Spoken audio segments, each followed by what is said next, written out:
I wanted to do this video because I accidentally discovered something pretty badass, and I want to figure out if it is due to the wheel that I was using, the cutting wheel, or if it was due to the angle grinder I was using.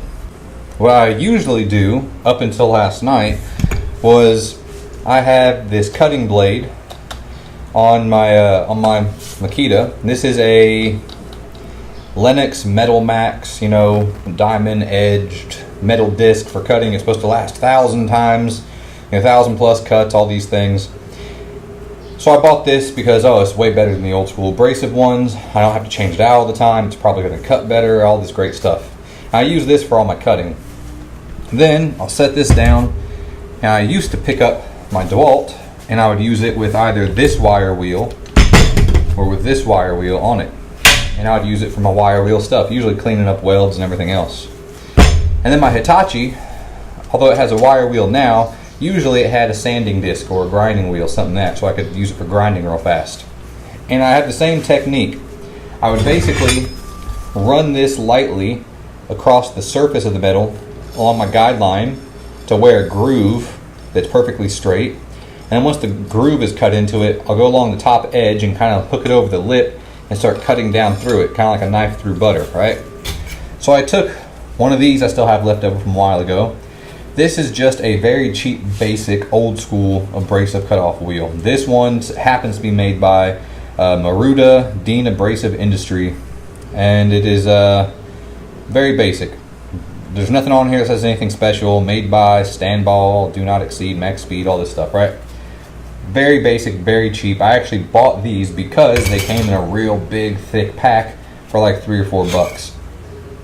But I put one of these on my DeWalt, and then I went to work on cutting, and this amazing, otherworldly thing happened.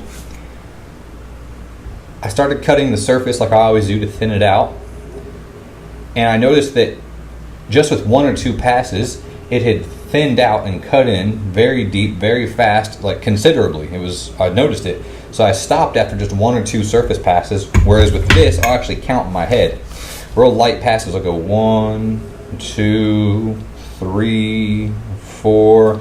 I'll actually go through 15 or 20 passes before I go to the top edge and start cutting through it. This, I did 1, 2, 3. Oh, holy shit, that's already cut quite a bit. So I stopped after 3. And I went to the top edge, and it just went, and it just cut right through it. I kind of started geeking out in my head. I can't believe how fast this is cutting. So I thought, well, what's the deal? What is the culprit? Is it that this DeWalt angle grinder is just a bad boy motherfucker, and it is beating the hell out of this Makita? Or is it the fact that there's still something to be said about these old school abrasive wheels versus these fancy new diamond edged metal cutoff wheels? So what's the badass culprit here? Is it the wheel? Is it these old school wheels, although they're disposable, they cut better? Or is it the fact this DeWalt is just a better grinder than this? Or is it a bit of both? So today, very quickly, as I'm between some projects here, I just want to mark out on the rest of this steel here, and I'm going to time it, and I'm going to see how long it takes to cut with this DeWalt if I use the diamond edged wheel and then switch over to an abrasive wheel, see what the difference is. And I'm going to compare it to same piece of metal making the cuts with this Makita diamond edged wheel versus the abrasive wheel.